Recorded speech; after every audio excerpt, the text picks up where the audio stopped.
Hey, E, put the beat on. Hey, Taylor, you like this joint? Yeah, it'd be hard. Yeah, you sure you like this joint? You would tell me if you didn't, right? Oh yeah, of course. No, this don't go hard. All right, cool. This my man Scotty Pimpin' joint. Oh, okay, all right then. Matter of fact, I got something for this. Got something like what? Welcome to the top shelf, where the flavor so hot, but you will not melt. About to take you on a ride like you never felt. Up and down real smooth like a carousel. Moving in our own lane, no parallel. Everybody needs sleep, it's good for your health. If you stuck like Chuck, I might have to help. Cause we talk sports, life, and everything else. It's on a podcast.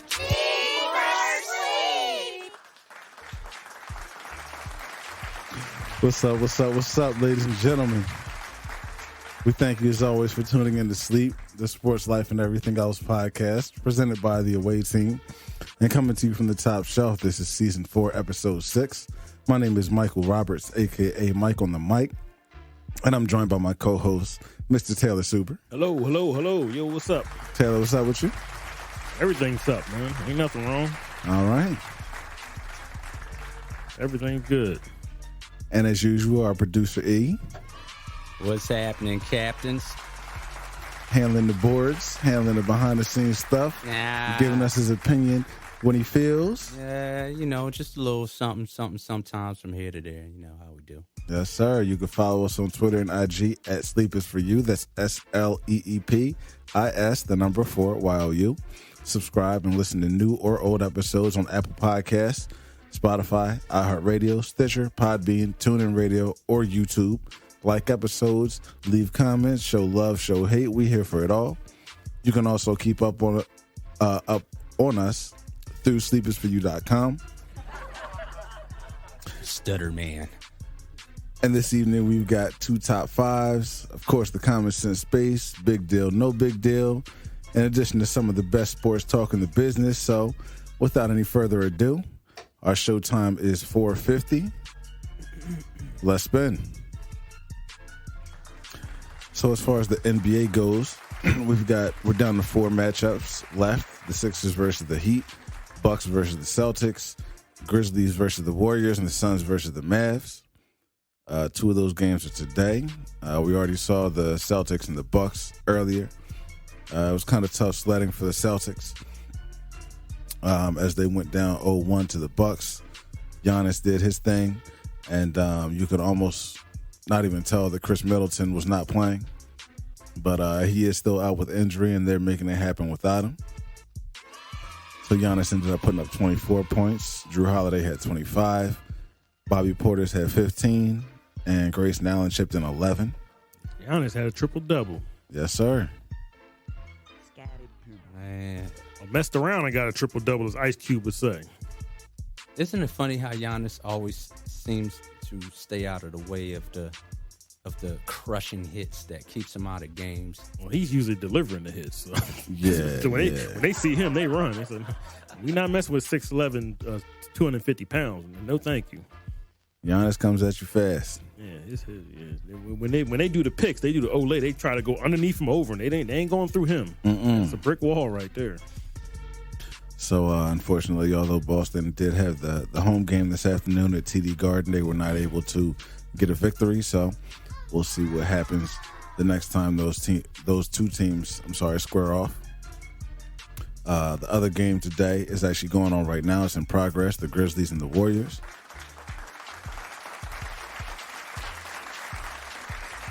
And the Warriors were able to cut that lead that the Grizzlies had of 10 points down to just 1 point just before halftime. Yeah, Warriors.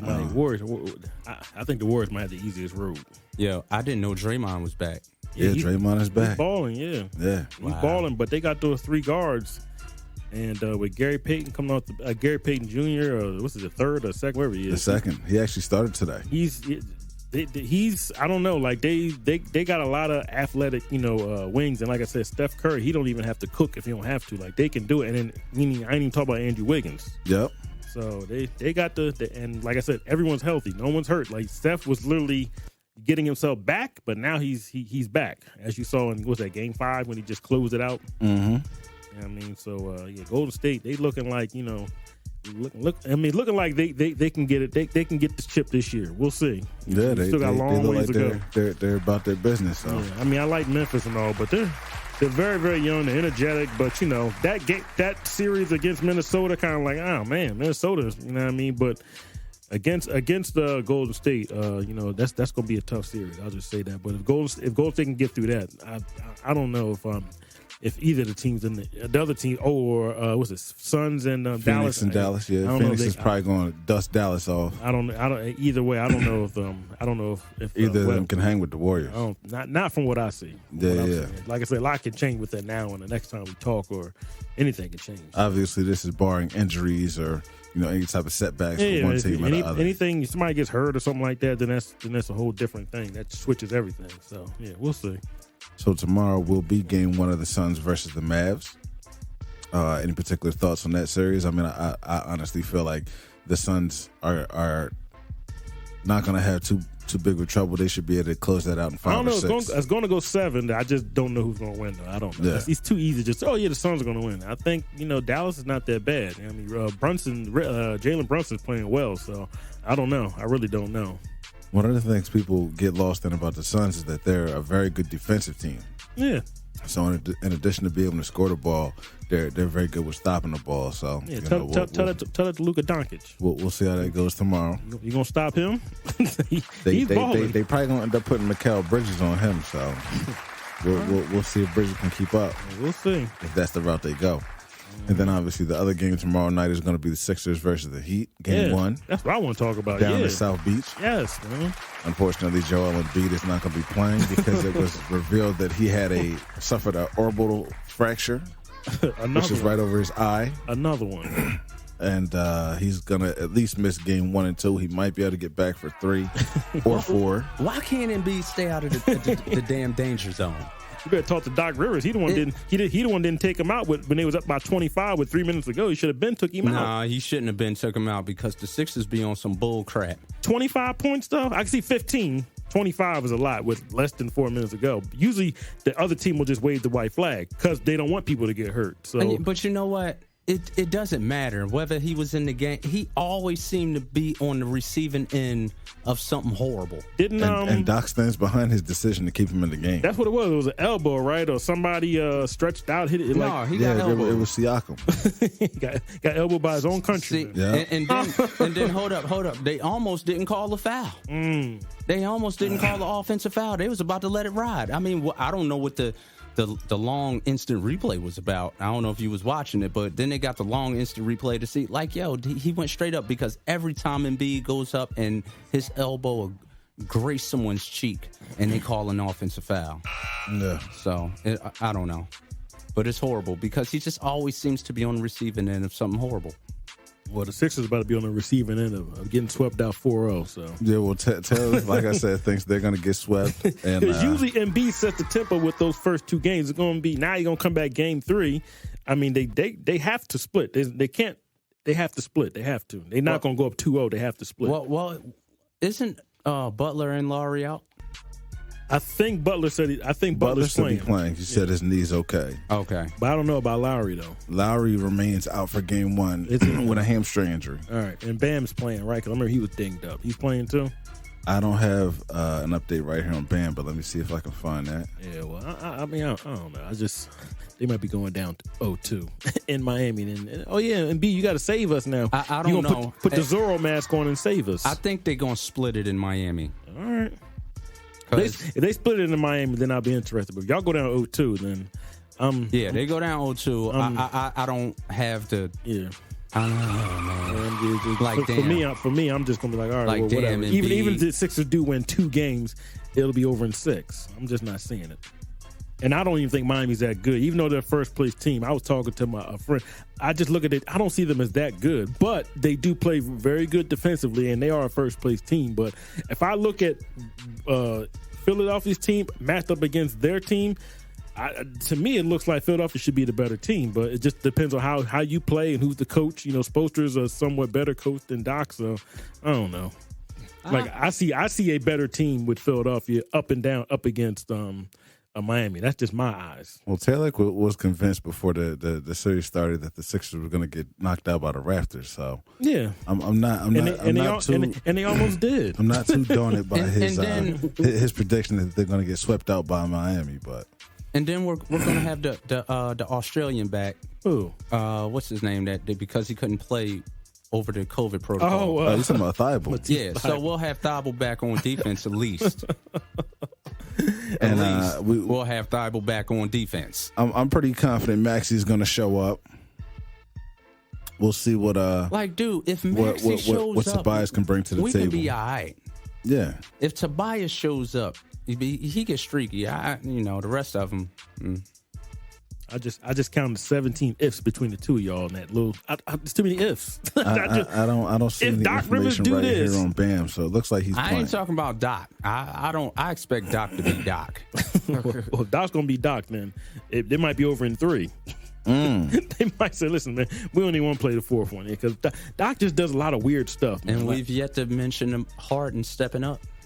Yeah, well, Harden came through that. Was it the last game against the Raptors? Game 6. So maybe he can bring that momentum into this series and show us what he can do down in South Beach. Carry the team without Embiid. James Harden in South Beach. Oh yeah, that sounds great. He should be chilling right now. You think he goes to just keep him away from King of Diamonds? You're not insinuating that he's gonna go to the strip club, are you? I ain't saying nothing. Keep him away from Shakey's. I know what's in Miami. I've been down there. I know what's in Miami. I'll just say that. It's kind of hard to be up in that hotel room when you got a lot of money in your pockets. Yeah, I know that's right. I lost $2,000 in Miami. Exactly. And I wasn't even it was my first time being a baller. I re-enlisted. I got like $24,000. So if I you went in there with $2,000. Money to blow, and you're in Miami, I mean you're gonna be out in them streets. Unfortunately, she took that money, and I ain't get no. I was out. I was there before. Oh, stripping business started in Africa. It's all good. Long time ago. Long time ago. White men went to Africa. OD wasn't as good as he thought he was. Now with that caliber. Beautiful black women walking around, singing, dancing, working, living, bucket naked. Is there anything else you want to be said about the NBA playoffs, Taylor?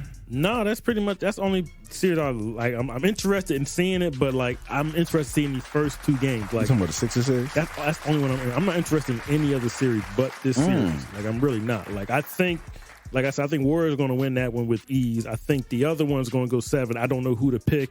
Suns, Mav, and what Milwaukee about the Bucks, Celtics? and the Bucks. I think not Miami. Boston's going to come back and maybe make it even. I think that's going to be a tough series too. But I'm only concerned about the Miami and Sixers series. All right, the only one I'm going to be paying attention to. All right, well.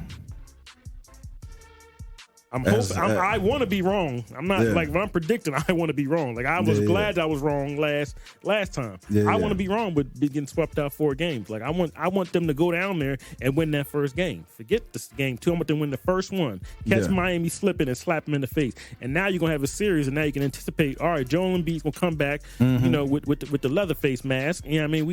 We gonna get it in. You know what I mean? In game 3, but I need them to win. I want them to win the first game. If you win the first game, then that sets a tone for the Sixers. Now, if you win one and then you lose the next 2, and then it kind of messes things up. But you got to win that first one. Got to. I don't want them come out seeing being lackadaisical. I want them to come out and just run them cats off the court. Man. Yeah. In that first game, like you said, Kyrie's not going to be playing. Not Kyrie. Kyle Lowry's not going to be playing. Yeah. So that means you're going to get a lot more Hero, a lot more Vincent, and a lot more Strauss on the guard. Okay, those are okay guards, but probably Martin. And Martin. Yeah, is it Carter Martin or Cartier? Whatever his name is. But they got to run them cats off the floor. They have to. I don't care who's out there. I don't care if it's Maxey. I don't care if it's Danny Green. I don't care who it is. You have to run them cats off the floor.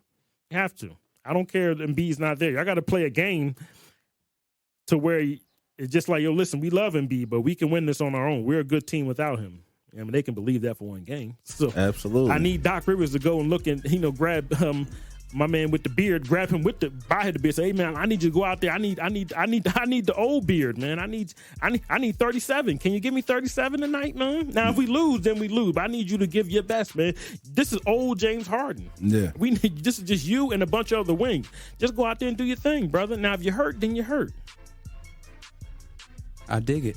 All right, well, getting out of NBA talk, we're going to move into NFL because with today being Sunday, it's been a full weekend of draft coverage. And the Eagles have made a good amount of noise with their selections, taking two guys from Georgia, the defensive tackle. What's his name, Taylor? Jordan Davis, and the linebacker, Nakobe Dean. 6'5", 6'6", 325 pounds. They showed him next to a guy that was 6'3", 315 pounds. He looked like a double the person. Big hot chicken eating looking mug. But he can move though. He ran a 4.378 at the combine. Wow. Well, shit. Jalen Hurts ran a 4.59 at the combine too. Probably so he's fast for a big man. He's fast. Yeah. So they got the best defensive lineman. Mm-hmm. And they got one of the top inside linebackers. Oh yeah, they got a steal with Nakobe Dean, who had injury history and stuff like that. I watched him play this past year. He's really, really good. He's a little undersized, and I think he had a pectoral injury and like a knee injury, so that's kind of why he slipped down. That was a free fall. People thought he was gonna go in the first 20-25. He went all the way to 80, so in the middle of the third round. I believe. So that's a steal, and they don't have to start him immediately. They got a couple of linebackers, but they can kind of like bring him along, see if he's healthy, maybe put him on the PUP list, and maybe he come back later on in the season. But the Eagles are basically doing this is basically a season for your boy Jalen Hurts. Well, speaking of Jalen Hurts, the Eagles also made noise trading the 18th pick for Titans wide receiver A.J. Brown. Yep. Who has had 2,000-yard receiving seasons since he came into the league 3 years ago. Yeah, 2019, This is arguably one of the best wide receiver talents we've had in Philly since Terrell Owens.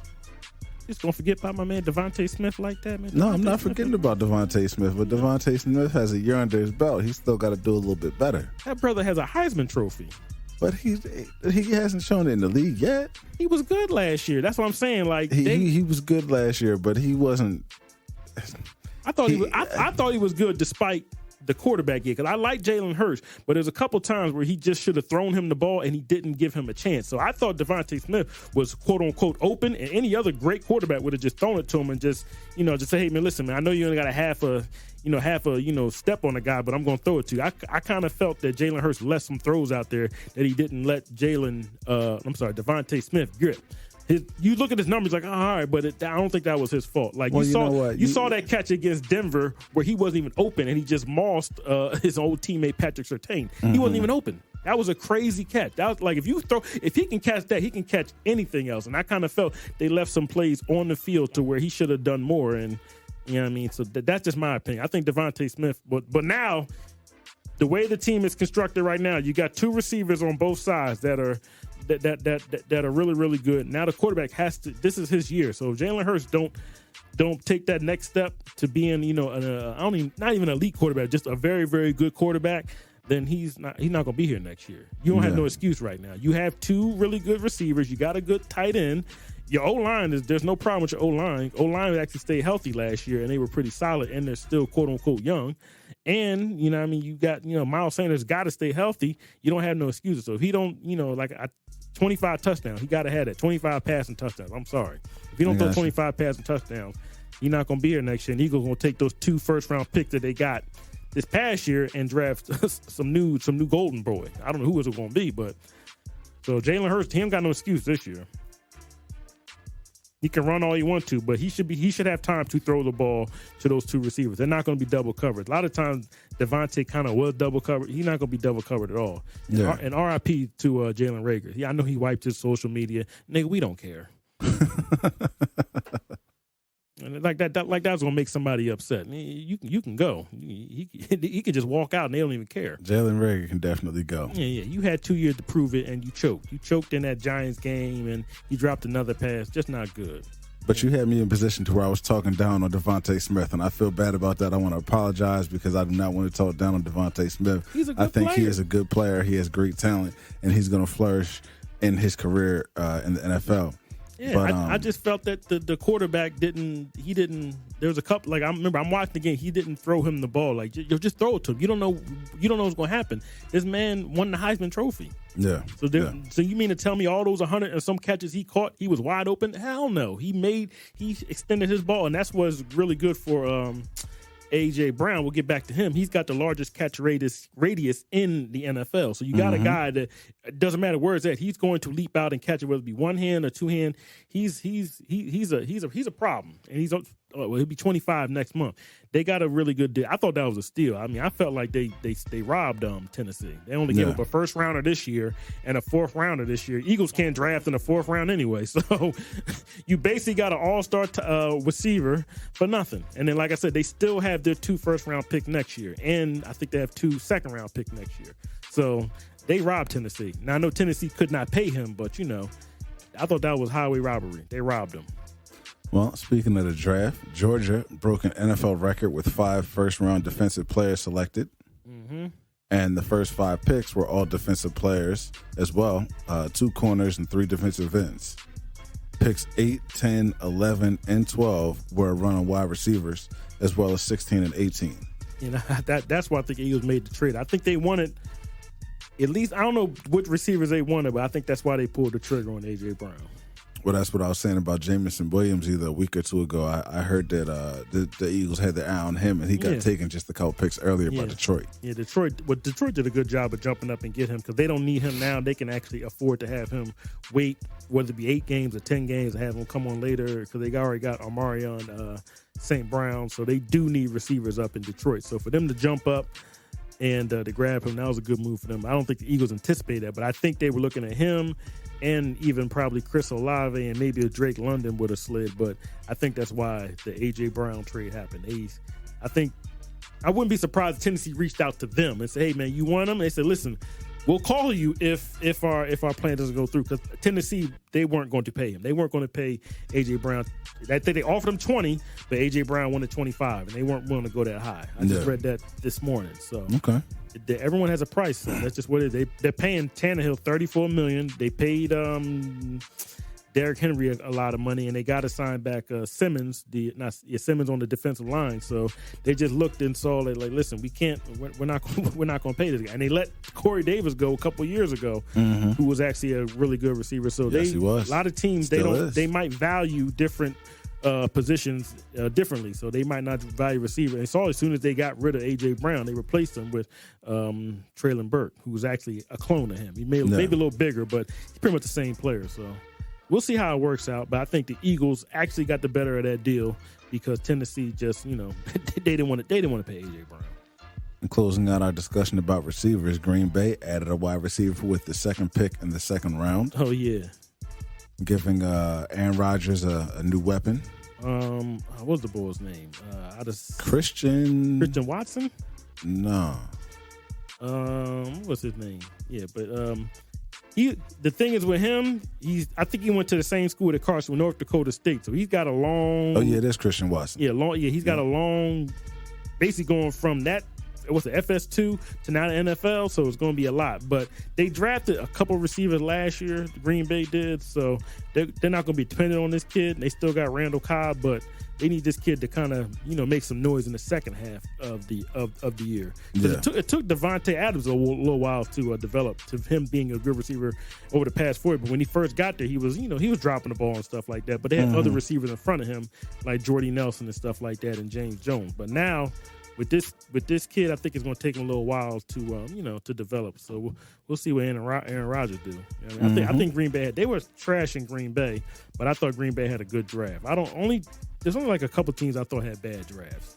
I don't think Green Bay was one of them. I think Green Bay had a good draft. Who'd you think had a bad draft? Patriots had a suspect draft. Yeah, they picked somebody that was supposed to be maybe in the 3rd round. They picked him in the 1st.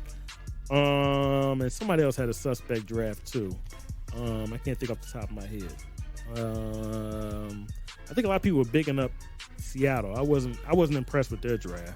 I seen the news. It looks like the Jets had a good draft. Jets had a really good draft.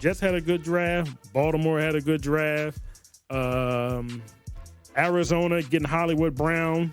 I thought that was a quote on, but they drafted drafted some things around them. That was an okay draft, but I think Baltimore had the best draft. They had like 6 first, 4th round picks, and all those picks were like people that could have been in the 2nd round. So I think Baltimore had the best draft. But yeah, beautiful.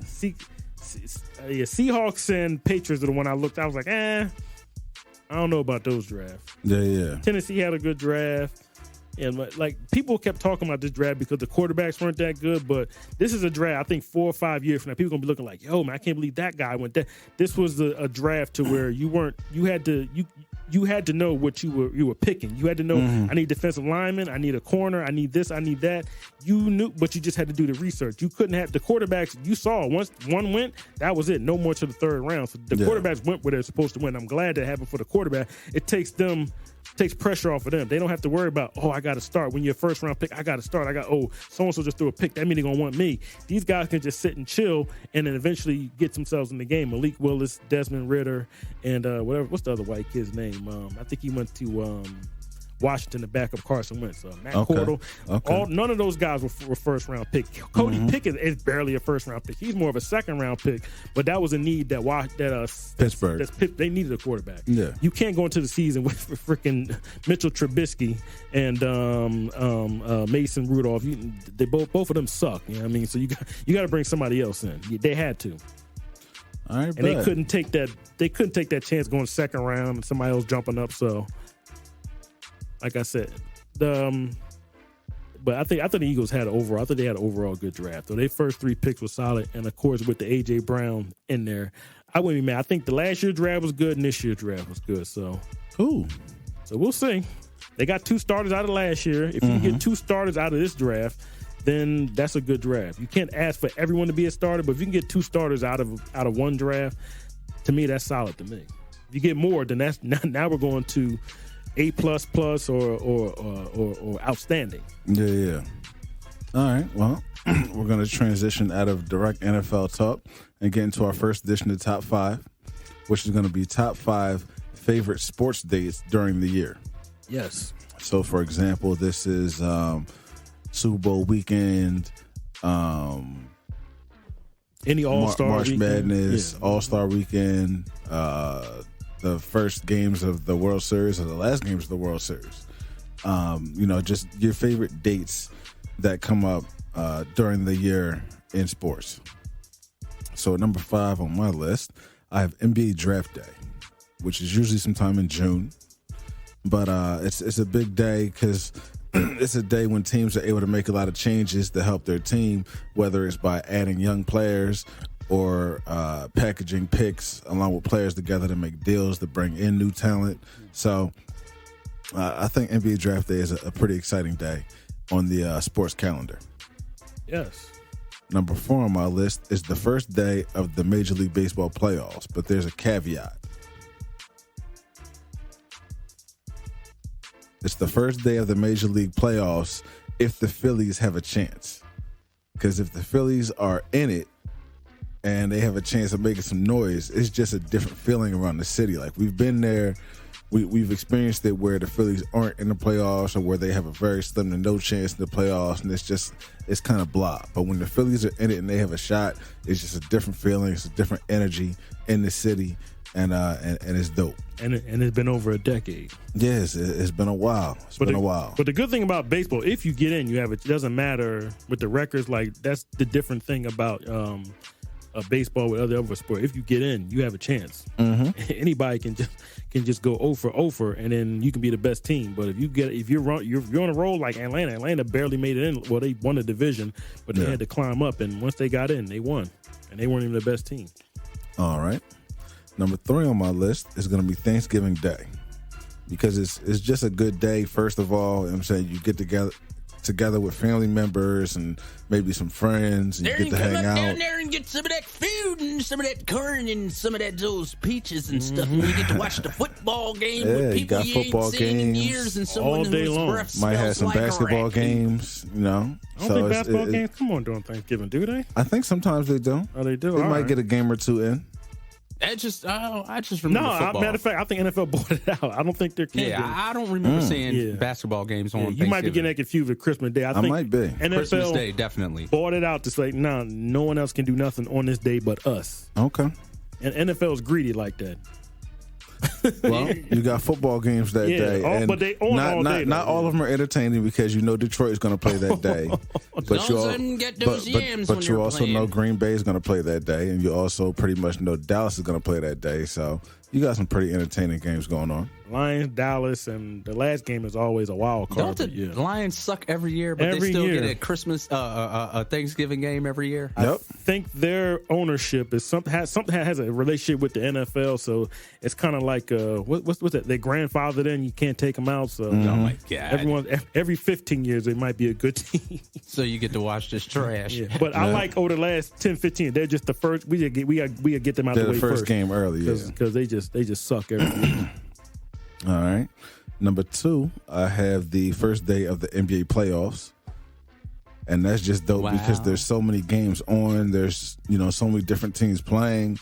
It's to a level competitive. There's usually at least 1 or 2 games where somebody gets smacked. But for the most part, it's good basketball that day. And I'm going to finish it out with number 1, which is going to be Wild Card Weekend in the NFL. And that's just dope because, again, there's so many NFL games on. Yeah. It's crazy entertainment. Yes.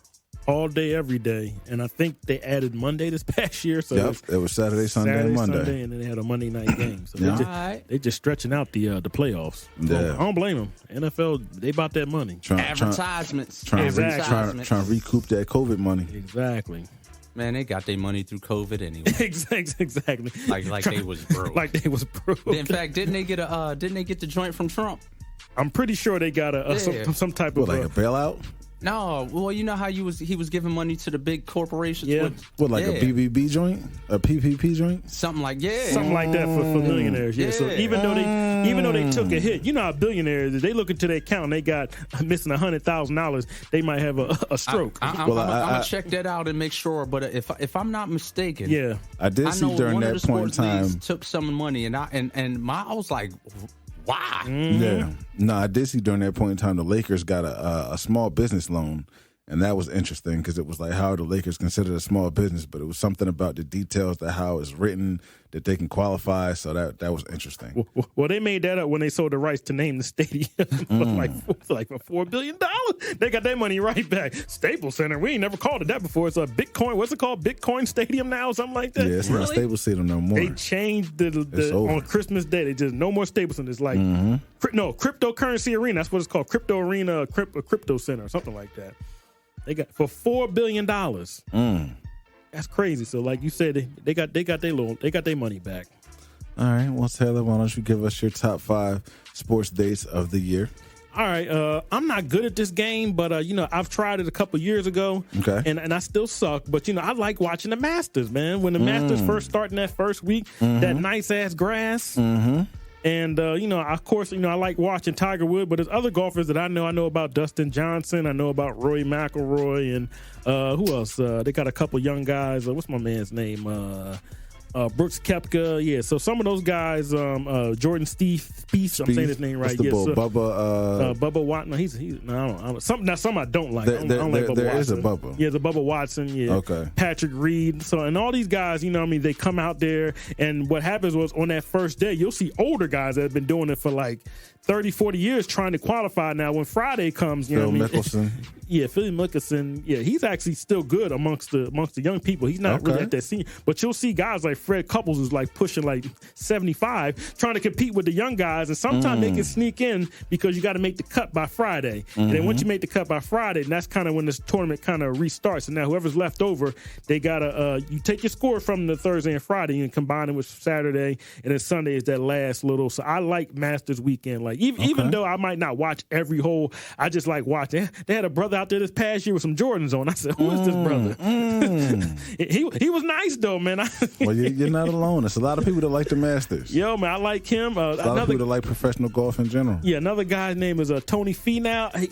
This was like maybe 3 or 4 years ago. He hit a ball so hard that his ankle like came out of his out of his bone or something like that. And he fell. My man adjusted his foot, put it back in, and went back out there and kept golfing. It was crazy, yo. This was maybe like 2017. I'm pretty sure if you look, just Google Tony Finau at the Masters. He had to pop his ankle back and he finished. It was crazy. So he did a blade, basically. he did something. That's crazy. You know, when blade, my arms, the socket. I think he was on like a hill or something like that. So it was an awkward shot. He hit it, and his ankle just collapsed, and he went on the ground, pushed his ankle back in, and then did a little shimmy, and kind of was limping, and he finished. You know what I mean? Now, he didn't win, but salute to him. So people be saying golfers ain't tough. I ain't never seen no football player put his ankle back in place. That was crazy. Yeah, so I like the Masters, man. Like Masters is a pretty dope for me. Okay. Yeah, I just love the Masters. Number 4 is the very last week of the NFL season. So right before your wild card, I like week 17, 18. Well, we'll be 18 now since we got the added week. But I like that, especially if you're a fantasy player and you're playing fantasy football and you're trying to win that last game. You kind of got to scramble. Yeah. Wait, don't they put some of your guys might not be playing. Well, that's what I like. That's what we're saying. Some of your guys might not be playing. Yes. Starting guys because they're giving them a rest before the playoffs start. Right. So you got to scavenge on the waiver wires and have good situations on your team to where you can survive. But this is what I like a couple years ago. In 2017, the Kansas City Chiefs had made the playoffs, so they benched all their starters. So they said, we're going to put a backup in. They put in Patrick Mahomes. And what we got now? The rest is history. So I kind of like watching those last games. You might see somebody that might play, and then very next year, he played in week 17, 18. You know what I mean? So that's kind of why I like watching, but just a whole bunch of stuff. The fantasy football, the last game, and then also a lot of the divisional teams. Every game is for a divisional. So what the NFL likes to do is match up. Whoever's got that last division game matched up, they'll play on Thursday night. I mean, that Saturday night or that Saturday at 4:00. You know, so they try to match it up to make that game competitive. So I kind of like it to where you're basically playing for the division. Yep. Yeah, I mean, so I like how they match it up to where everyone in the last week of football is playing a division game, and then usually it comes down to where 3 or 4 teams are bad enough for the division. So I like that. That's dope. Okay. All right. Where we at? Number 3. Number 3. I do like the that first week of March Madness. You know what I mean? Okay. Oh my God, you and everybody else. Round of 64, or is it 68 now? 64. It's quote unquote 68 because they got those playing games a couple days before. Yeah, but that's where a lot of people do a lot of gambling. So for my personal behalf, I like that first week because you can catch if you're paying attention to the game, you can catch a couple W's and get yourself a couple dollars in your pocket. Now the next round probably not, but in that first week, that first Thursday and Friday, I should say. If you know what you're doing gambling, because let's just say if you got a number 2 team going against a 15 team and the point spread is like 13, just got to swallow the 13 and hopefully that team blows them out and then you got yourself some money in your pocket. You know what I mean? So, but sometimes you can go the other way and say, nah, this team is good, but they might pull the starters too early and now that bad team might be able to catch that 13 and maybe beat them by 12. So it's kind of like a cat and mouse game. But I like that first week of y'all better listen up of March Madness. He giving you the jewels on the fantasy Thursday league. and Friday. Salute to Taylor for giving out the betting advice. Yeah. I thought that was like something everybody knew about. Nah, that everybody first week, don't know. That Thursday and Friday, just gotta look at the points. You only gotta know who's on the goddamn team. Just look and just say, oh, okay, the point spread is 17, and this team the team wants to show out that they want to blow people out. Then yeah, of course, okay, all right then. Yeah, we'll rock with that. Yeah. Okay. Number 3. Number two. Number two. Okay, yeah, number two. I'm sorry. Well, the last two are NFL. The NFL Combine. Taylor's a geek when it comes to NFL Combine. 40s. People doing the broad jump, the 3-cone drill, lifting the weights. Taylor's just weird. You know what I mean? I'm not actually watching it, but I just like watching the kids. That's basically like a job interview for them. Like they have to go there and they have to perform, and they're there for about. Not everyone's there for the whole 5 days, but they're there basically just say, hey man, listen, I'm here. And then of course, after a couple of days you get there, you'll hear weird questions that they ask them during their interview. I'll give you one question. They asked Des Bryant, was his mama a prostitute? I said, well, damn, brother. What? They asked so many weird questions. Now, some of these players, they will tell you what they ask you. Wait a second. They asked another player, I think it was Aiden Hutchinson, somebody. They asked him, was he attracted to his cousin or something like that? A girl? Yeah, a girl. They did research into his family and said, well, she's attractive. They asked you some of the most weirdest questions during that. Forget the Wonderlic. I'm talking about the one-on-one interview where they asked players all types of invasive, and they just want to see how you're going to react and stuff like that. I know you're like, damn, that's crazy. No. It's bad, yeah. But they have to be men and say, you know what, I really want this job and I really want to take care of my family. So I'm going to have to suck up these questions from these creepy old white guys to like get a job. So I commend those young men for going there. Hold up. So you telling me yes, you got to stand on these bricks while they looking at your muscles and measuring you and doing all this stuff? You're sitting in an interview. No. Hold, listen, hear me out. Yeah, go ahead. So you telling me you got to do all this stuff, let them measure you, let them look at your pearly whites, and then answer some dumb questions? Yo, man, they are so dumb. Part of the process. There's other questions I know, but those are two off the top of my head that I can remember. There's other like weirder. Sometimes they ask you like math questions. You know what I mean? They want you to figure it out right there. Like it's crazy. They've asked questions like if someone kills someone in your family, they ask the most weirdest questions, but it never comes out because it's kind of like confident. But some of these players, once they come, they ask me that. Yeah, they'll say it. Yeah. So, but just going through that, and then you have to run a 40, and then you got to lift this amount of weights and stuff like that. And that's how many reps you can get on the bench press. Yeah, how many reps, and you got to run drills and stuff like that. But I like that. Like I just like. You like? I don't like. Well, I like what it's saying. It's just me. I'm weird. Yeah, well, like, you're not weird. I mean, it's you're not the only one who likes the combine. Yeah, I like the combine. Yeah. Like because I think Tony, my brother-in-law, likes the combine. I just like it too. Shout out to Tony. It's funny. I was like, why do I like this? Like I don't know why, but I just like watching young players audition, about to get their chance, and after they run a 40 time, you might be like, dang, he ran a 4 so-and-so. So you don't know what his goal was. He could have ran faster than what he wanted, and he's excited. You know what I mean? I remember when DK ran his 40 time, that brother cried because they thought that he wasn't going to get drafted. He wasn't going to get drafted at all, and he cried. And just after running the 40, he had to do a bunch of stuff after that. You know what I mean? So, and I always remember the 40 where I think Calvin Johnson used Chris Johnson sneakers to run the 40. He wasn't going to run it. And he said, you know what? I'm just going to run. And he ran like a 4.32, and he was done for the rest of the day. Okay. And then Deion did the same thing. Deion went to the 40. This is way back in the late 80s. He ran the 40 and then walked right out. Ran the 40, ran like a 4.25, and ran in the tunnel, and then you never saw him again. Saw him at the draft. They told Deion, you gonna lift weights? Weights? Why I need to lift weights for? I'm a cornerback. I'm faster than everybody. So there's funny stories from the combine. That's kind of why I watch and stuff like that. So I like watching the young men achieve their goal. But my number one is going right up is leading to the NFL draft. This is what this segment was inspired by. My number one is the NFL draft. I just like watching the kids actually get drafted. I like them sitting up there with their little white girlfriends. I love all that stuff, man. Lives get changed with their mama and their daddy. You seeing what all the leeches before? It's always the before shot. Yeah. All the homies and the friends. And the drip and the jewelry. Yes, the meme with Russell Wilson and his ex-wife that been going around all week in her mouth. Why? I just love the moments when people are getting drafted, and I just think it's cool. Like I like seeing young men, who have, they've been doing this since they were probably like 9, 10, 11 years old. Now they've achieved the goal, and sometimes they just lose it and start crying. And I remember when Geno Smith didn't get drafted in the first round, he cried and left the venue. Yeah.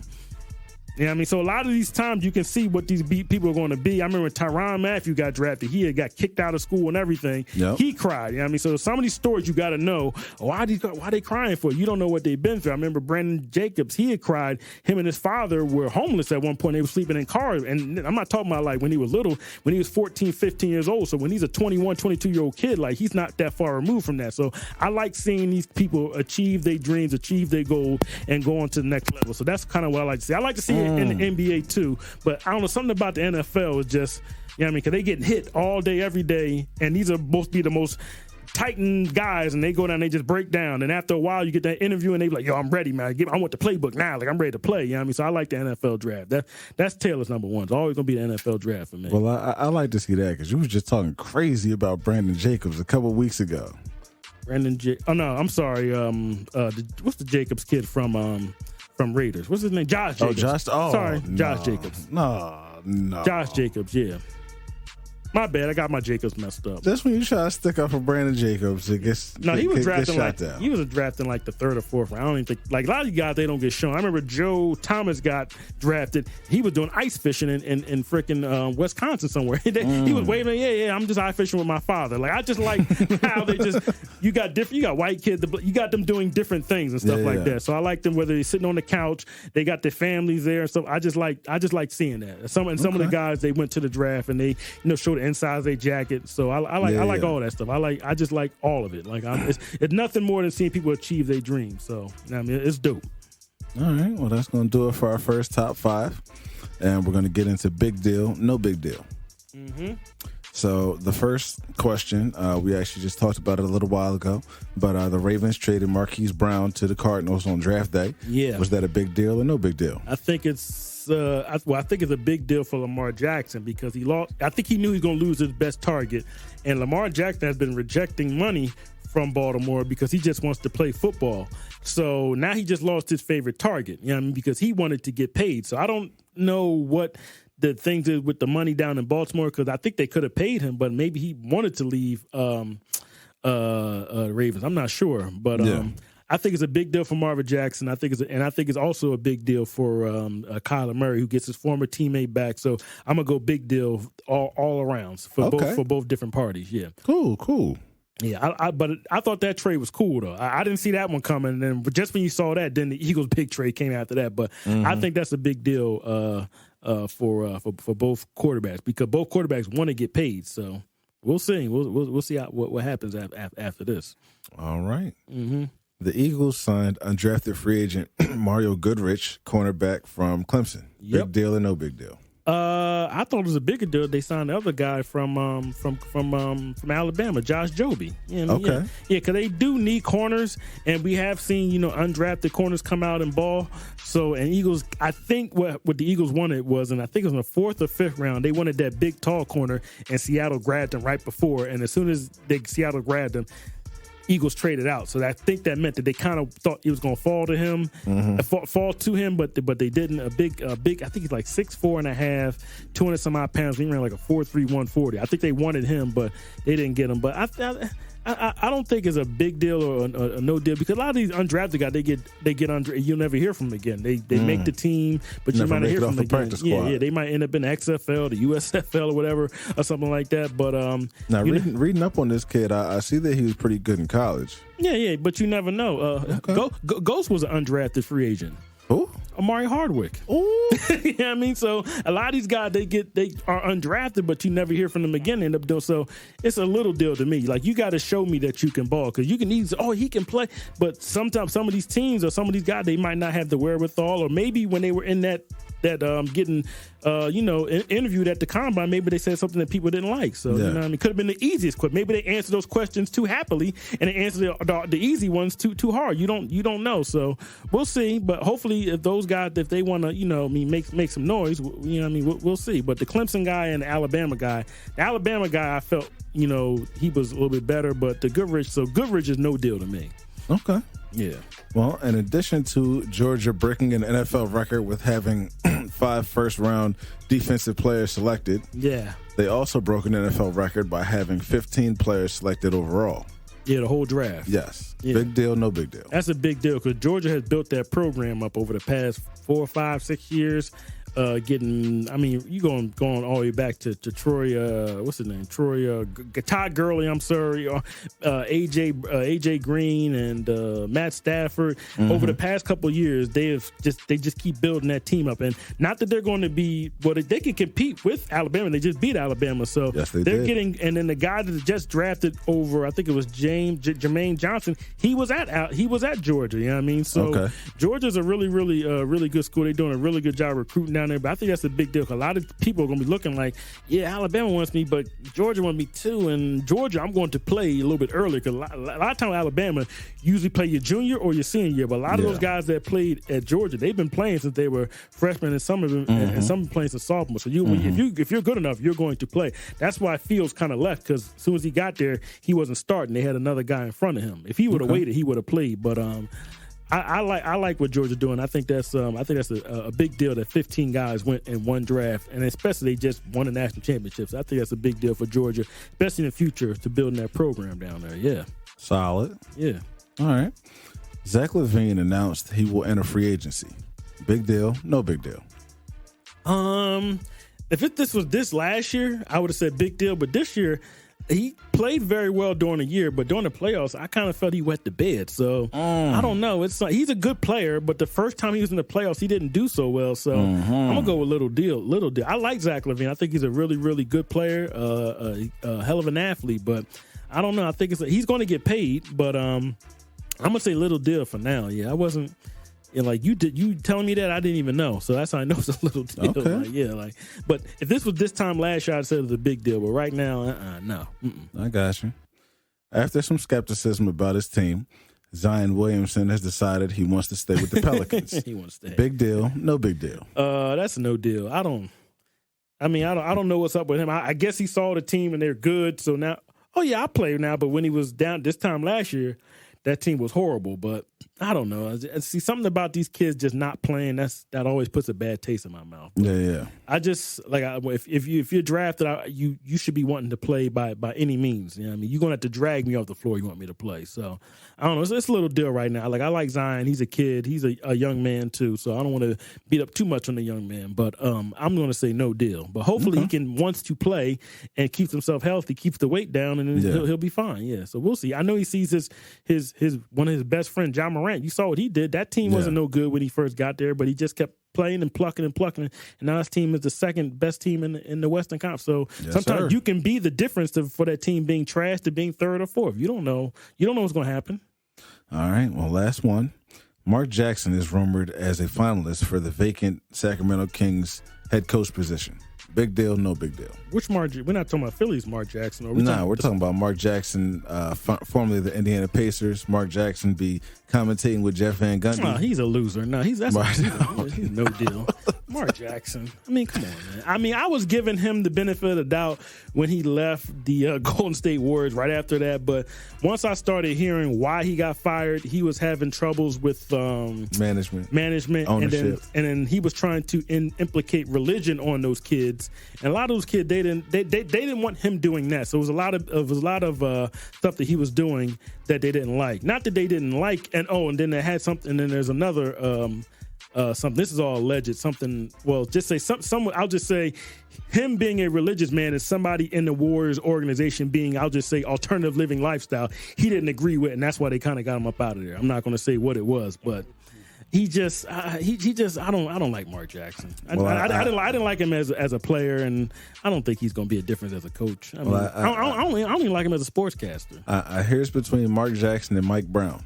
Brown to be the Kings coach? Yes. Yeah, being the Kings, does that even matter nowadays? Like it doesn't matter. Well, like, the Kings are terrible. The Kings got nowhere to go but up. They got to get out the toilet. Well, when's it going to start? I mean, the Boogie Cousins. I mean, Sam Dellenberg. I mean, y'all just draft good players every year and it just never works out. Y'all just never. And y'all have been in the playoffs since I was in high school. Mitch Richmond and not Mitch Richmond. That was Mike Bibby. And Chris Webber and Paige Stojakovic and Hedo Doug Christie. Yeah, and Bobby Jackson. Yeah. That was the last time y'all was relevant. Y'all haven't been in the playoffs since. It's been almost 20 years. Doug Christie? No, hell no. No. Y'all had Mike Malone. Y'all fired him, and now he's in Denver working wonders. And when they fired Mike Malone, he was actually getting the team to be better, and then they fired him. Man, they don't know what they're doing out there. They're idiots. All right. They ain't never going to win nothing. Okay. That's a no deal for Mark Jackson. He might as well go there and just be a loser there. Go ahead. He never won nothing. Well, that'll do it for Big Deal, No Big Deal. And getting out of that, we're going to move into the Common Sense Space. And our Common Sense Space topic this week, I'm actually going to let Taylor introduce it. So, Taylor, tell us what was going on. So I watch the internet a whole lot, and I don't know, man. I focus a lot on black people. I don't really focus on Caucasians because I know what they are. But black people, I want us to do better, and I see a lot of people just going at each other, and then we got a lot of killing going on in not just this city, but all other cities. And I'm tired of the excuse, well, you kill what you're around. I mean, that's starting to get kind of old. And I'm seeing people who got money who are arguing with each other, or fighting with each other, and not liking each. Like, I don't understand what's going on. And I saw some TikTok videos of some black girls having their white boyfriend drag them around with leashes. I'm like, what is going on? So my question is, do black people hate? Or did I eat each other? Or do black people hate each other? Because it's starting to be really bizarre. Because when I look at it, that's kind of what I see. Like, I don't hate anybody. I may hate on things, but I don't hate anybody. So it's kind of like when I see people like putting stuff on the internet of their like lowest self, that's kind of like weird to me. Like, I would never like put my low. I just can't. I don't think like that. Like, I saw another girl and she's fighting with her boyfriend and she's kicking him out and she's exposing him, and the daughter's crying in the background, and there's all types of like, and she's taping it. Like, why are you like? This is something I would never tape. Like, this is just something I want to keep personal. Because people want sympathy these days. They want somebody to they want somebody to feel sorry for them. I mean, and I'm not saying some of these situations isn't bad, but like, yo, it's not for the web. Yeah. No. You making yourself look like, honestly, even if I was a single guy and I'd be looking at half of the stuff these girls, especially these sorry, I'm be better, blah blah blah. I'm looking at you like, yo, no, I'm not gonna waste my time. You got issues, and I don't know, man. Yeah, I just see a whole lot of stuff, and I don't see like what everyone else sees. I see like people hating themselves. Just like that. Hate, yeah. Yeah, like I don't see what other people see. I see like a lot of hatred. Like that's what I see. Self-hatred. Self-hatred or hating towards someone else. Yeah, like that's what I see. Now maybe I'm wrong, maybe I got it all effed up. I don't know, but that's kind of what I see. When I see people who live around each other and you can't get along, like I don't know, man. I just think that's bizarre to me. You know what I mean? Like I'm not going to compare it to anyone else, because I'm not talking from their perspective. I'm talking about for what I see with my eyes. Do black people hate each other? Because it's just weird. Like when another black person start doing something, you should be championing him. Like, yo, that's what's up, man. He thought of something that no one ever thought of, and now we should be supporting him. But instead, I see people trying to pull that down, tear that person down and stuff like that. Like I think it's crazy. Man. Yeah, like I just think it's crazy. I think it's crazy. Conditioning has been conditioned. Yeah. This is all programmed. I mean, this is a whole nother subject, bro. We for another day. No, that's kind of why I wanted to ask. It's actually like 2 or 3 versions of this question, but this is like the main one. Like, I'm just, from what I see, I'm going to say yes. I think black people do hate each other. I hate to say it like that, but I think they do. I just think it's bizarre, man. To me, I would love to say no, but from what I've seen on the internet, and maybe it could be maybe I'm watching the wrong stuff, but I just listen. Maybe it's too crazy. You know what? It's not like that for everything, and you got to remember. They put on a lot of stuff that is what they want you to see. Yeah. Because if you ever lived around black people with money, I mean, not the Hollywood, who cares about them? That's entertainment. That's not real.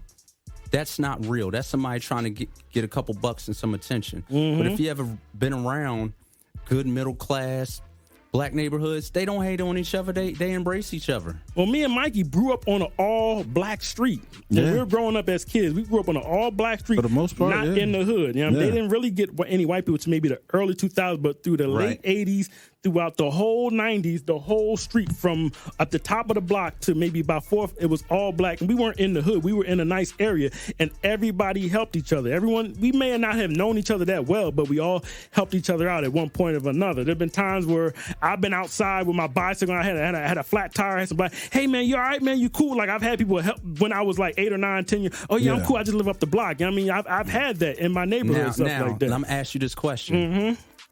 I don't know if I see that anymore now. Listen, you grew up in a pretty decent neighborhood, right? Yeah. Everybody had good jobs for the most part, just like around here out in Haverford. Yeah. The average income around here is like $100,000. Yeah. Right? That's the average. Yeah. And this is lower middle class. That's the average. But people are happy. Yeah. See, it's not that this is just my opinion. I don't think black people hate each other, but bro, when you broke, you're not happy. You're broke. And you don't want to see nobody happy, especially when that's all you have. And you don't see a way. See, when you see a way out, like, yo, I can do this, I could do that. You don't have time to be mad at nobody else. See, most people mad because they don't see a way out for themselves. Yeah. And they just angry because for some people, this is it. That's it, bro. That's really it for some people. So, yeah. And you know that with the years of conditioning. Yeah. Like our come on, man. You know our home's been broken up since after King died. After Vietnam. But we ain't, like I said, that's a whole nother story. But, yo, that's when the hate really started. I'm gonna give you one more example I'm gonna give you one more example. Right. This is maybe 15 years ago. I was painting. I think I told Mikey the story before. I was painting this lady's house. She was a very nice lady. She was a single mother, and she was moving into a nice home. I think my father's coworker was renting out. She had renovated a whole house that she had owned, and she had let a woman move on the block. Right. Now she had the U-Haul truck on the street, and she had it to where people can get around. Right. But then I think one person couldn't get around. And she said, well, give me a second, blah, blah, blah, blah. Now I'm about to leave. And then somebody else came out and said, you got to move this effing truck. I said, why we got to get, and then, and as soon as that F came out, she went off. And then within 15, 20 minutes, they were going in on this black young lady, calling her, you're not going to be here anymore. You on Section 8. We know who, and I don't even know where else. Now me, I'm like, wait a second. That's what I'm saying. Like, this out of nowhere. Where's all this coming from? And then her brother out of nowhere comes out and ends up fighting the one guy that was it was a debacle, and it was something that could have been squashed in 5 or 10 minutes to where if I would have known, I said, yeah, I'll move the U-Haul truck, I'll move it around and then come back around the block. But there was no conversation to where no one even said anything, and I just thought that was weird. And it was a whole, and now I think the police ended up coming, but by that time I had left. But that was just something that could have been solved by just a conversation. But why does everything have to go to F you? Like that's just weird to me, man. Like I'm not an F you type of person out in public. You got to really do something to me to make me come out my mouth and say F you. Like, that was crazy. Taylor, I want you to consider something, bro. Mm-hmm. A lot of people don't have any control in their lives. Like, none. That's why me and B talk about it. Why you think you see so many aggressive drivers here? Because this is the only time that they actually have control over their lives. You don't have control over your life at work. You don't have control over your life with bill collectors. You don't have control over that raggedy baby daddy or raggedy baby mama or that raggedy ex that you want. Like, yo, people have no control over things in their lives. Yeah. And now you have to lash out some way. And sometimes it's aggressive driving because you got full control of your car. You can do whatever you want in that joint. Yeah. But think about it. That's almost the only time you can really do what you really want, where you have control of something. So now you got just a place full of angry people. Yeah. And like I said, but it all comes back down to like, yo, people broke with no hope. And they don't man, I'm jacked. And I hate my life. I think a lot of it be self-hatred.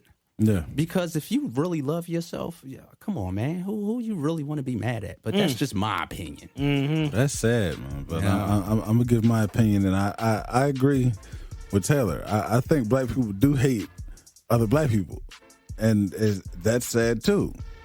But like he said, a lot of it has to do with conditioning. A lot of it has to do with outside influences, programming, splitting black people up, pitting black people against each other. A lot of it has to do with not having opportunities, not having chances, feeling like you have no hope. It's messed up. It's sad to see because it's broadcast just about every day, and people broadcast it themselves on their social media. I'll give you another example. Somebody, it wasn't even me. A friend of mine who's black like me was telling another black friend of mine something, and he was basically telling him, how to, I'll just say sell a house or something like that. Yeah. He was giving him all types of advice. Now, this black guy, he knows what he's talking about because he flipped houses before. Mm-hmm. And then that black guy was kind of listening to him. Not really, but and then a white man comes around and tells him the same exact thing. Oh yeah, you're right. And he started doing, I was like, yo, so-and-so told you the same thing. Like, and he knows what he's doing. This white guy just works at a bank. You know what I mean? You don't know him from nothing. You've known this guy for over 20 years. Yeah, and he was telling you something. And like I said, I've taken advice from this guy before. He knew exactly what he's talking about. And he's talking, and like I said, all three of us we've known each other for over 20 years. Yeah. He just kind of didn't really to listen. Now, my friend who was giving advice, he didn't take no offense to it, but I was just like, yo, why?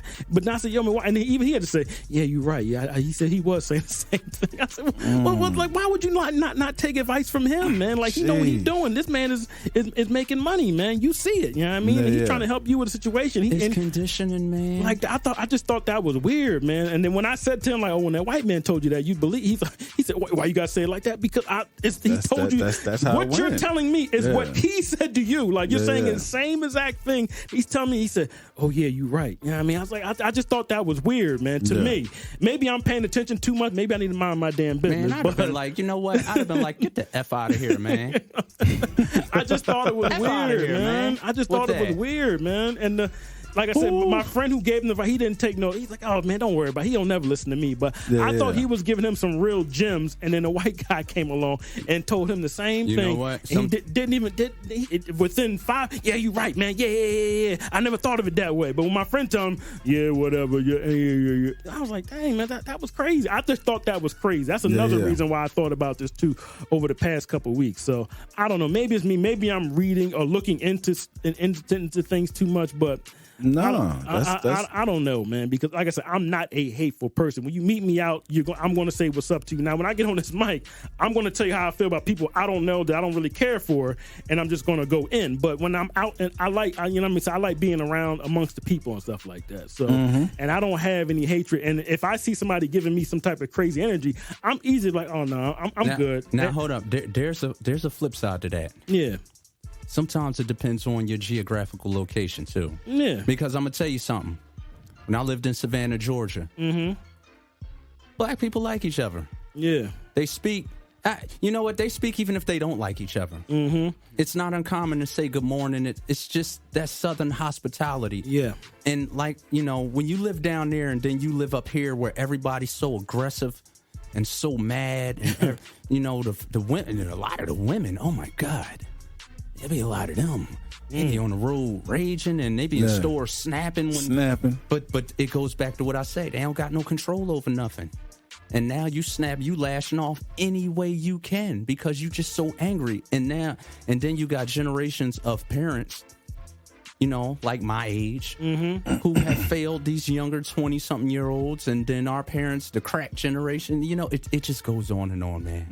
Well, I'm going to but I'm going to say, Mikey, we talked about a couple weeks ago. I go to the Dominican Republic, and there's a lot of. I'm talking about y'all think y'all broke up here. Go down there and be broke. And they have the least violence down there ever. They don't. There's no fights, mind you. There ain't no cars on the block. They on dirt streets, and they're not fighting each other. And these people are dead, bro. I'm talking about they floors got the bicycles. Yeah, exactly. They out there with bicycle with their whole family. And I'm not talking about a bicycle with three wheels. You got 4 members on their family on a bicycle trying to make ends meet. You go into a job making $10 an hour.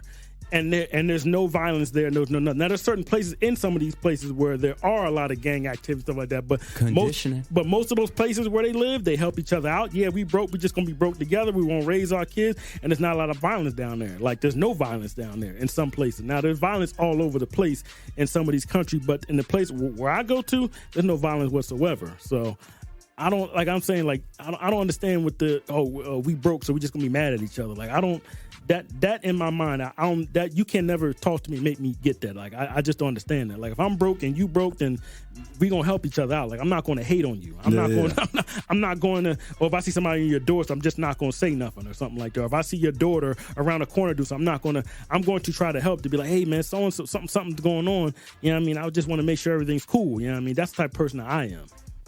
I got you. But that's all the conversation. It's just a lot of things I see when I'm out and stuff like that. I see a lot of aggression for no reason. Okay. So.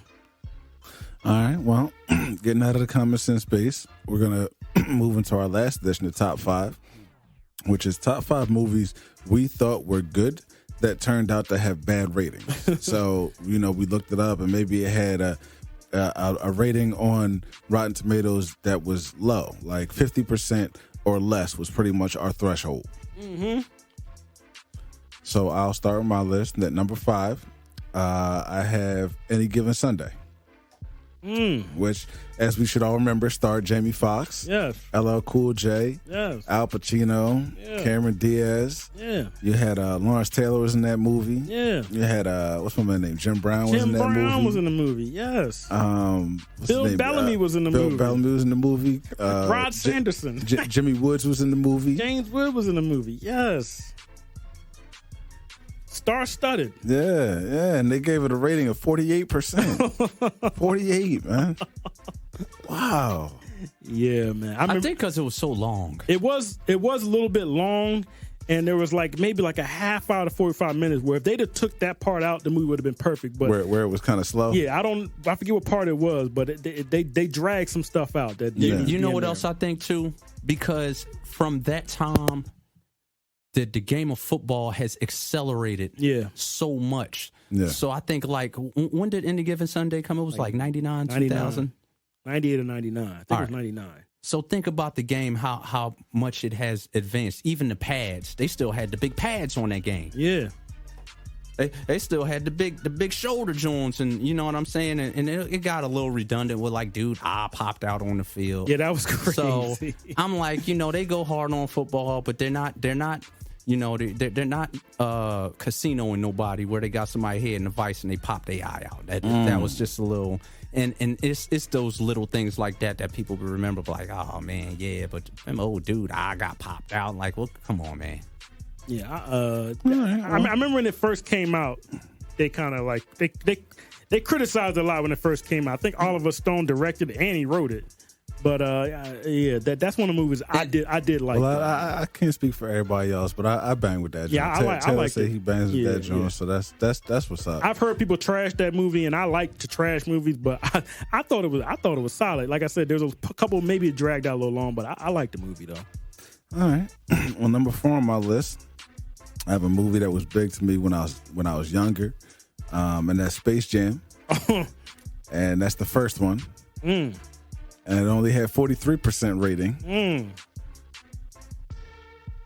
I haven't seen Space Jam much since I've been older, but if it came on, I would definitely check it out. Yeah, it don't hit the same. I did the same thing you did. I think I watched maybe 5 years ago, and I was once you grow up, you see things at another perspective, and it could get really whack. I really watched fast. that and I said, "Yeah, this joint's hot garbage." Yeah, it was terrible, man. I think I was 11 or 12. I went on a birthday party with some friends to go see it, and when MJ stepped out with the Space Jam sneaker, we were like, "Yo, that shit was crazy!" But I watched it again. As some movies don't age well. That movie didn't. That movie was terrible. Yeah. That movie was trash. Bill Murray, Wayne Knight, Charles Barkley. It was bad. It was bad. And then you think about at the time in the mid '90s, those are the 4 best players y'all picked. At that time, it was really ballers back in the day. Sean Bradley, the great white nope. Yeah, the one that never made anything. He was just tall. Patrick Ewing and Mosey Bowles, Larry Johnson, and of course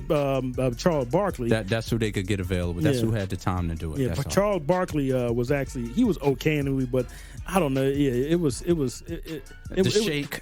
It was trash. My powers. I watched it and I said, yeah, John, it was terrible. All right, well, I'll move on to number 3. And number 3, I have Home Alone 2, Lost in New York. And that was had the best one. That had a 34% rating. Yeah, I like that one. When he hit them bricks. Yeah. That was hilarious. When he threw the bricks at him. And then Home Alone, the original one, only had a 47% rating. Yeah. That one was that made a lot of money, but yeah, it didn't get it. But I thought I don't know. The second one was a little bit. I thought it was a little bit. I don't want to say better, but it was right there. You know what I mean? That's 2 of my favorite Christmas movies. Yeah, right yeah. there, Home Alone was dope when he put the when he fell through the 8 floors of the house. That was crazy. Midway through the movie, yo, these cats would be dead. You know what I mean? I thought it was a good movie, man. I thought it was good. Then the sandbags hit him, and they were just getting destroyed, man. Yeah, I like that movie though. Yeah. All right. Well, number 2 on my list, I have a movie I've talked about a million times on this show, but that's Bad Boys. And Bad Boys only got a 42% rating. Yeah. But in my opinion, the first one was the best one. First one was the best one. Yeah, I don't think they understood it because remember in the mid '90s, I think white people were just getting all right. Black people are here, okay, but they didn't get it. Like when we watched that, we got every joke. We got the whole thing in the car. Yeah. Even though Will Smith was pissed off, they weren't like really mad at each other. I think white people could have like they could have. I'm pretty sure if they go back, oh okay, this is how they are. Hey man, this is real cop stuff. This is not Charlie's Angels. Like they might have not have got what was going on. Like you know, let's find no and get the F out of here. Fine. Like that. Yeah. That's just the competitive banner of when you're a black and you're with someone and you know them. That's kind of how you are. It can be aggressive, but you know what I mean. Like if you saw me talk to my friend, you like, dang, that was a little rough to joke. But we've known each other for almost 3 decades, so we can go there. Yeah. You know what I mean? But that's why I think it kind of went over those jokes. That stuff was classic, man. I thought it was hilarious, man. That's a classic movie. There's nothing no one can tell me that's not a good movie. Can we add this to your body count? Don't be alarmed, poor Negro. Yeah, that movie is hilarious to me, man. I'm sorry, man. But they didn't get it. Well, that brings me to number 1 on my list, which I can't even believe this, but this is definitely one of my favorite movies. It's A Low Down Dirty Shame, starring Keenan Ivory Wayans, a young Jada Pinkett. Yes. That's my joint. And it got a 0% rating. Yeah, that's 0. That movie is classic, man. 0. Oh my God. Come on, man. That movie is. I think they tried to do black exploitation, but it ended up being like a modern. But that movie was classic, man. Come on, man. What was my man's name that played Rock? Charles S. Dutton. He was Sonny. Yeah, Sonny. Yo, man, that movie was clean, and his name was just Shane. They never said it was never Dave Shane or Tony. His name was just Shane. The whole movie, like, Sonny was hilarious. Sonny was hilarious, man. I'm Sonny Rolf Miller. You want to mess with me? Like, Miami, DC, and then all the Puerto Ricans came in. My man got real quiet. Are you threatening me, Sonny? That movie is hilarious, man. That movie is dope, man. That movie is hilarious. Love that movie. What's my man name who was running down the street? The Puerto Rican guy was it Jesus? Wasn't it Luis? Yeah, Luis. Luis was hilarious, man. He said, I got good news and I got bad news. Good news is that LA is only North 5 LA miles, is only 5 miles away. Bad news is it's in the other direction. White power. White power. Luis said, "Oh, y'all can kiss his ass." Send me a postcard and just drove off. Luis, he did Luis dirty that whole. Yeah, man, that joke was solid. Man, that movie's classic. That's my number 1, man. Low Down Dirty Shame. I might have to watch that when I go to the crib tonight. I got an honorable mention. You want to wait till Taylor does his? Go ahead. Yeah, go ahead, T. Go ahead, T. All right, then we'll go number 5. We're going to put some respect on Original Gangster. Speaking of Jim Brown. Come on, man. Fred the Hammer Williamson. I'm sorry, but Braxton deserved the Oscar, man. Braxton? as what's his name in that movie? Not Spyro. Spyro, and his name was He was Spyro. Spyro, and the other boy was Damien. He was the gangster. He pulled it off, man. I'm sorry. Can I help you with something, brother? Like, I thought he was great in that movie, man. Like that's why we need black Oscars. He should have got an Oscar for that, man. Christopher B. Duncan, Braxton from Jamie Foxx show. He did a great job as a gangster. The boy K.O. kept screaming on people. Yo, man, Drew Down. That's my nigga. Oh man, Dump old man. That may have been the best actor / rapper performance just one time, just one movie ever. You know what I mean? He did one movie and that was it. Drew Down. But yeah, man, I thought that movie was dope, man. Yeah, man, I think Scarface was in the movie. He gripped the boy up in the car and beat him up. What you doing effing in my mother's car, man? Like there's all kinds of cameos in the movie, man. I think Marcus Houston was in the movie. Like the movie was great. Pam Grier. Come on, man. Yeah, man. Fred Williamson, Fred the Hammer Williamson. Fred the Hammer. Ron O'Neal's in the movie. Superfly. Think you is Ron O'Neal or somebody talking about I better pay. What you gonna do? Richard Roundtree's in the movie, man. I just thought the movie was really good. Yeah, man. That's a classic. That's a classic taking it back, movie, man. Mr. Johnny Bookman. Johnny Bookman. Yeah, man. Original Gangster. Who played the Reverend? Reverend, what was his name? I forget his real name. I think his name was Paul Winfield. Okay. And he, Reverend, all these people losing their homes. I hope they got insurance. Like there's so many one-liners in that movie, man. The boy Shaheem from the Wu-Tang Clan, he was in there, man. He was Lil Deep, man, and they gave him that work, man. Yeah, man. So Reverend Dorsey, like Reverend you said, Dorsey, Paul Whitfield. Yeah, Paul Whitfield. Yeah, he was in the first Terminator. Yeah. Ooh, So yeah. What's his name? Swayze was in that movie. Oh yeah, Isabel Sanford. Isabel Sanford was in the Gracie movie. Bookman. That was his mom. Yeah. That movie is classic, man. You can't hate on that movie. 50%. That should have been like 90%, man. And the black people, we got to do our own ratings on our own movies, man. We got to start this someplace, man. Come on, man. Absolutely. My number 4. Ooh. Go ahead, man. Shout it out, man. Frank Pesci was in that movie. Who? Frank Pesci. Joe Pesci's younger brother. Yeah, he was the cop with that was him. Yeah. No, Godfrey got captain. Oh, yeah. Did he get captain? He was he was the homie of the boy that got captain. Yeah, and then he got shot on the roof, and then he fell off the roof. Yeah, Godfrey was in the movie. Yeah, there's so many cameos in that movie, man. That movie is great, man. But I'm sorry, go ahead. Hold on, one more cameo. Bishop Don Magic Wand is in the movie. Come on, man. The Bishop killing the man in the phone booth for effing $3 hustle. Is that good for business? Yo, there's so many great lines in that movie is great, man. Original gangsters, man. Bushwick Bill was in that movie? Oh yeah, that's what I said. The Ghetto Boy, they was in the movie. Scarface threw the guy out the car, and Bushwick Bill was in the movie. Okay, he was just dancing. He had no lines. Okay, you know what I mean. But my number 4 movie, I think that movie came out in '96. This movie came out in '96. We gonna put some respect on High School High. That's a classic movie, man. Oh, the joint with what's John Lovett. John Love was in the movie. Mekhi Phifer was in the movie. Yeah. Mekhi Phifer's baby mom was in the movie. Melinda Williams. I think that's where he met her, and they had a child like right after that movie. Brian Hooks. Anthony. No, and he's Brian Anthony. Hooks. He said Anthony. Excuse me? No, my name is Anthony. He said, Anthony. Oh, I thought I spelled the name. I thought the car was wrong. Like, that movie is hilarious, man. You can't get no better than that movie, man. My man Tia Carrere fine behind. Yeah, she was in there. Yeah, back when she was bad. The boy, what's his name? Guillermo Diaz from Half Baked. Yeah. He was in that movie before it. He was Paco. That movie was it was a disaster, but I thought it was funny, man. When he went from the white neighborhood, he went to the black neighborhood, and everything just changed. And as soon as he got his car would disappear. They stole it. Like, that movie was hilarious, man. It's a parody movie About to have a chickie fight of like Lean on Me and The Substitute and all that movie. So they kind of like made Ricky a parody. Harris was in that movie. Yeah, Ricky Harris wasn't. He was the DJ. Yeah, you got some more funky fried shit like this laying around in your crib. Yeah, I mean, he started scratching like a rhinestone cowboy. Yeah, that movie's hilarious, man. Yeah, but yeah, we don't get no better than High School High. You can watch that now and still laugh. That movie is very good over time. Okay. Number 3, this movie is silly as hell, and I think when it first came out, I hated on it because I don't know why, but I think I watched it maybe a couple years after it came out. The movie is hilarious. The Night at the Roxbury. Will Ferrell.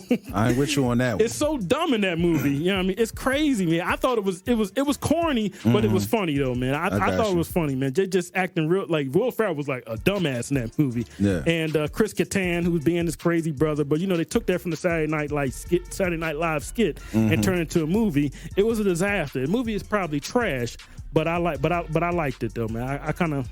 Chaz Palminteri's in the movie. He's he's a DJ. He's one of the guys that they're trying to get them to start their own club. That's the whole point. They're trying to start the whole club throughout the whole movie. Sonny's in the movie? Yeah, Sonny's in the movie. But he's playing like a character of himself. Okay.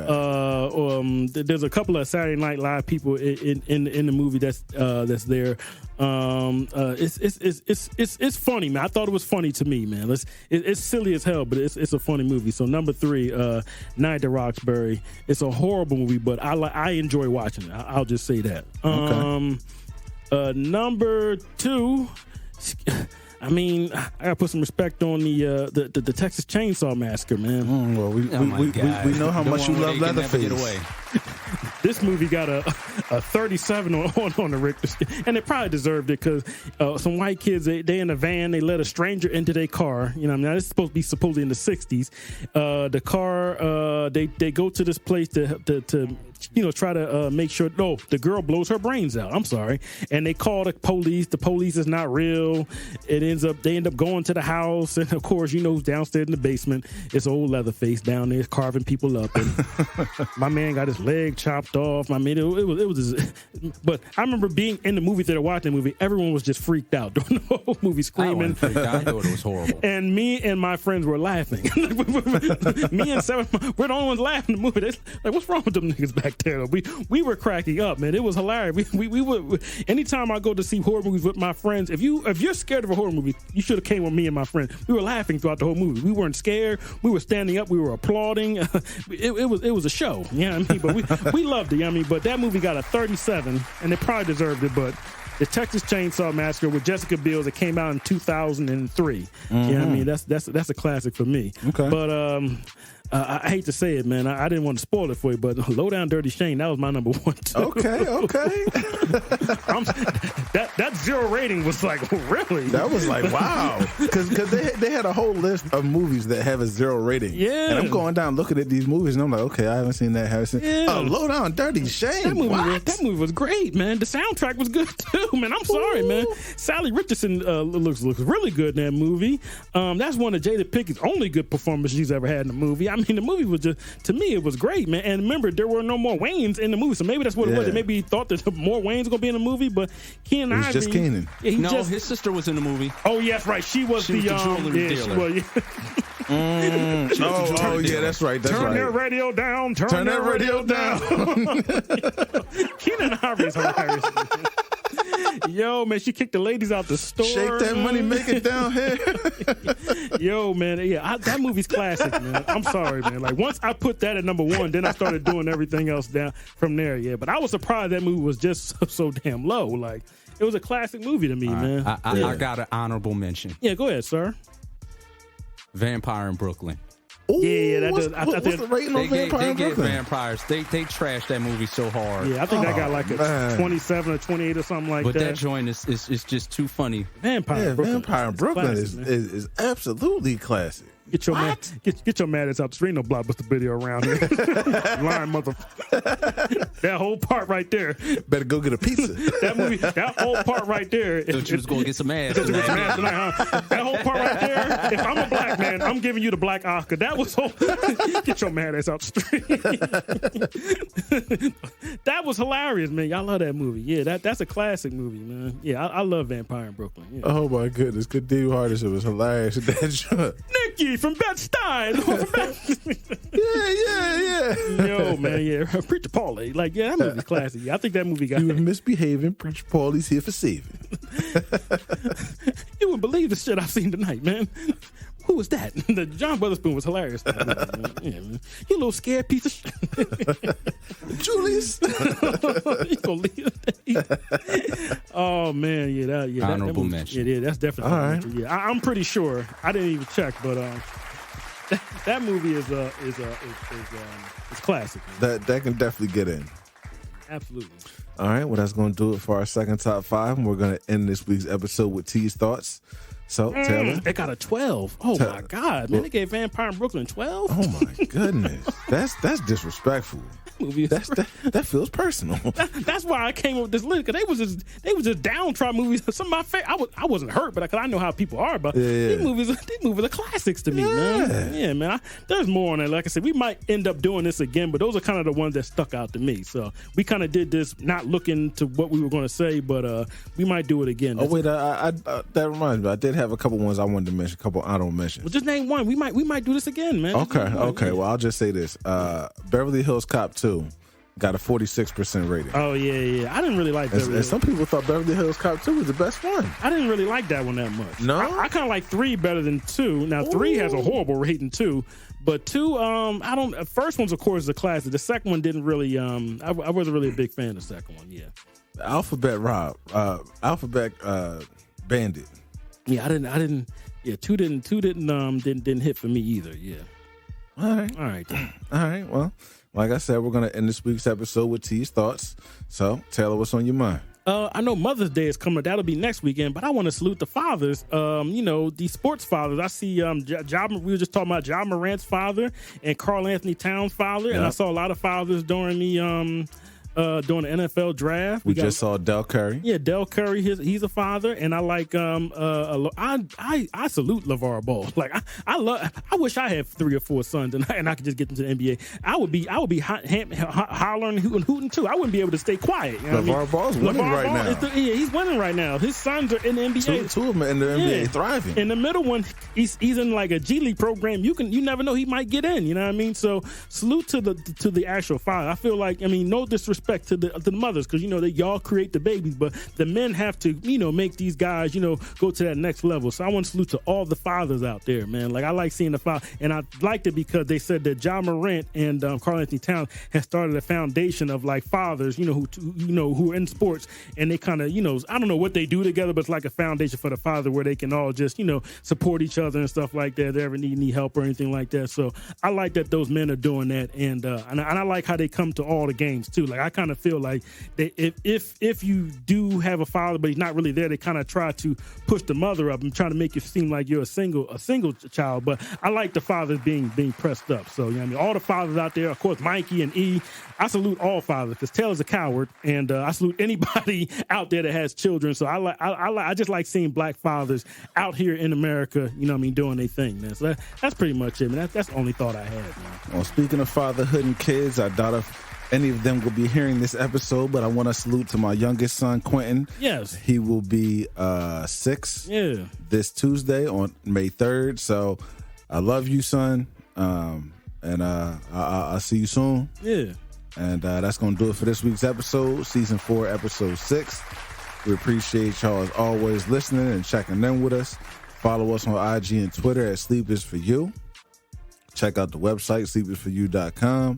Listen for episodes on Apple Podcasts, iHeartRadio, Spotify, Stitcher, Podbean, TuneIn Radio, and YouTube. And we'll be back with y'all next week, rocking and rolling as usual. Y'all have a good week. Be safe out here in these streets. And that's about it. Water. Yeah.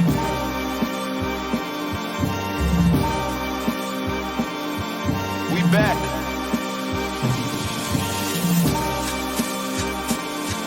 Yeah.